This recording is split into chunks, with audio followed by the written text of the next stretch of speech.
Sometimes life throws us curveballs we never saw coming. A job loss, a breakup, a health scare. Or maybe it's just the daily grind, trying to juggle work, family, and everything in between, while still finding time for ourselves. I don't know about you, but there have been plenty of times when I've wondered, how am I supposed to get through this? That's why I picked up We Can Do Hard Things, a book created by three powerhouse women, Glennon Doyle, her wife Abby Wambach, and Glennon's sister Amanda Doyle. This isn't just a book about surviving tough times. It's about learning to trust yourself, embrace your emotions, and find strength in your own story, even when life feels impossibly hard. Glennon, Abby, and Amanda have a way of speaking directly to your heart. They don't sugarcoat the pain, and they don't pretend to have all the answers. Instead, they share their own struggles, addiction, heartbreak, parenting, and self-doubt, and invite us to see that we're not alone. Reading their words, I felt like I was sitting down with wise, funny friends who weren't afraid to get real. And the more I read, the more I realized, we really can do hard things. Not because we're perfect, or because we never fall apart, but because we're brave enough to keep going, even when we're scared. In this video, I'm going to share 5 powerful lessons from We Can Do Hard Things. Each lesson is something I've tried to put into practice in my own life, and I hope you'll find them just as helpful. If you want to check out the book, there's a link in the description box below. And if this video resonates with you, please hit the like button and subscribe to our channel. It helps us reach more people who are looking for honest conversations about life, growth, and resilience. Let's dive in. Lesson 1. Feeling your feelings is a superpower. One of the first things that struck me about this book is how unapologetically the authors talk about feelings. Not just the happy ones, but the messy, painful, uncomfortable ones too. For a long time, I thought being strong meant pushing my feelings aside. If I was sad, I'd distract myself. If I was angry, I'd try to calm down as quickly as possible. The authors challenge this idea. They say that feeling our feelings, really sitting with them, even when they hurt, is actually a superpower. They call it sitting in the fire. It's about letting yourself be present with your pain, instead of running away from it. Why does this matter?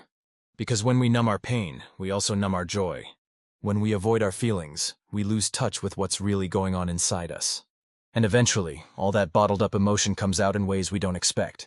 Maybe as anxiety, irritability, or even physical symptoms. I remember a time when I tried to ignore a sense of disappointment after a project at work didn't go the way I'd hoped. I told myself it was no big deal. But the more I tried to brush it off, the heavier it felt. Finally, I allowed myself to just sit quietly and feel what I was feeling. It wasn't easy. But after a while, the sadness passed, and I felt lighter, like I could breathe again. The author's right. The journey to the life you want is through the feelings you don't want. That line stuck with me. If you're going through something hard, give yourself permission to feel it all. Cry if you need to. Write it down. Talk to someone you trust. Your feelings are valid, and they're trying to tell you something important. Don't run from them. Let them move through you. You'll come out stronger on the other side. Lesson 2. You are the expert on your own life. Another lesson that the authors come back to, again and again, is the idea that you are the expert on your own life. Not your parents. Not your friends. Not the people on Instagram. You! This is a radical idea, especially in a world where we're constantly bombarded with advice, opinions, and shoulds. The authors share stories about times when they ignored their own intuition because they wanted to fit in or make other people happy. They ended up feeling lost, resentful, and disconnected from themselves. Eventually, they realized that the only person who can truly know what's right for you is you. They call this knowing. It's that quiet voice inside that tells you when something feels right or when something is off. It's not always loud. Sometimes it's just a whisper. But if you slow down and listen, it's always there. I've had moments where I ignored my own knowing, too. Maybe I took a job because it seemed impressive, not because it made me happy. Or I said yes to something I didn't really want to do, just to avoid disappointing someone else. Every time I ended up wishing I'd trusted myself. One of the best pieces of advice from the book is to stop asking for directions to places you've never been. In other words, don't look to other people to tell you how to live your life. They're not living it, you are. If you're facing a big decision, or even just feeling stuck, take some time to get quiet and listen to your own wisdom. Write in a journal. Go for a walk. Ask yourself, what do I really want? Trust that you have the answers inside you. You are the expert on your own life. Lesson 3. Embrace the messy middle.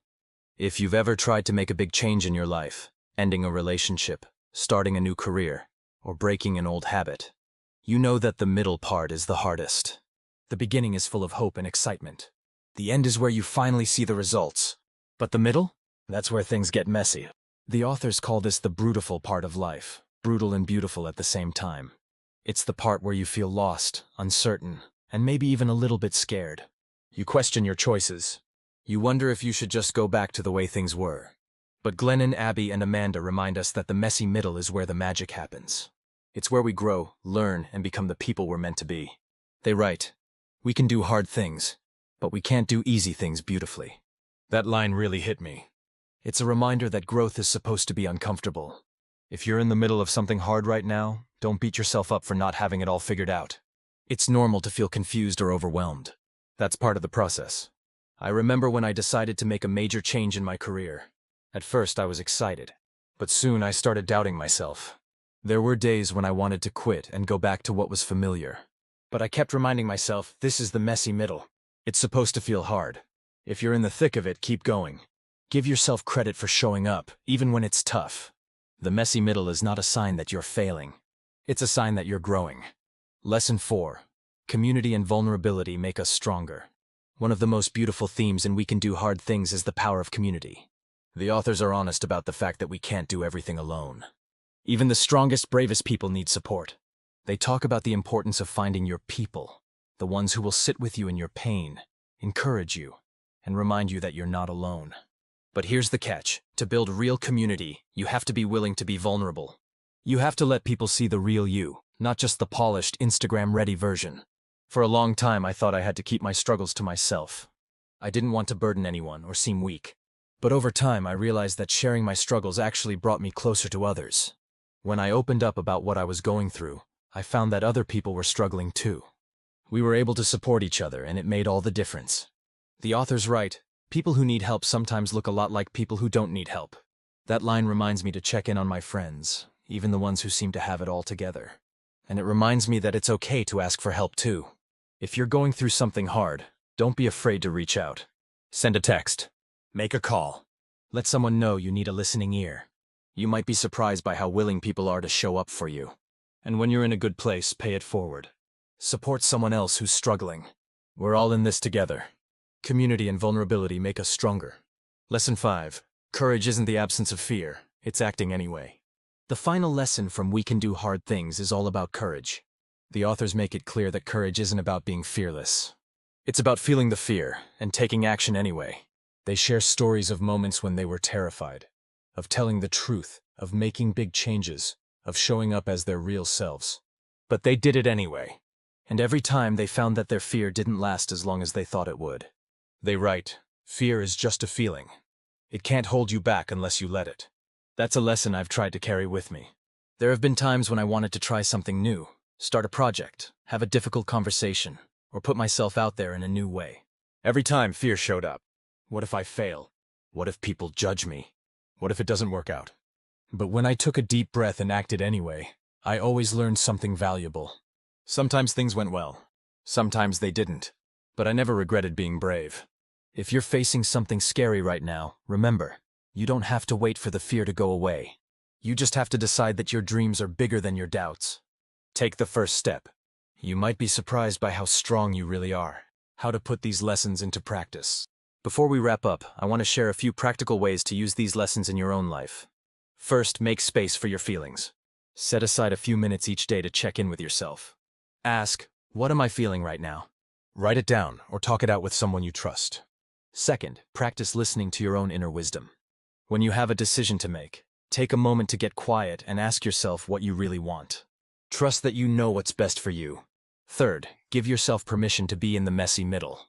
If things feel hard or confusing, remind yourself that this is part of the process. You're growing, even if you can't see it yet. Fourth, reach out for support. Don't be afraid to let others in. Share your struggles and offer support to others when you can. Finally, choose courage over comfort. When fear shows up, acknowledge it, but don't let it stop you. Take a small step in the direction of your dreams. Every act of bravery builds your confidence for the next one. In We Can Do Hard Things, the authors remind us that life isn't supposed to be easy. It's supposed to be real. It's supposed to be messy, beautiful, painful, and joyful, sometimes all at once. But no matter what you're facing, you have the strength to get through it. Not because you're perfect, but because you're willing to keep going. You can do hard things. If you'd like to check out the book, there's a link in the description box below. And if you enjoyed this video, please take a second to like and subscribe. It means the world to us, and it helps more people find these conversations. Finally, if you want to dive deeper into the topic of self-belief and personal power, check out our video on You Are a Badass Book Summary, 5 Lessons. Thanks for watching, and remember, you're stronger than you think. I'll see you in the next video.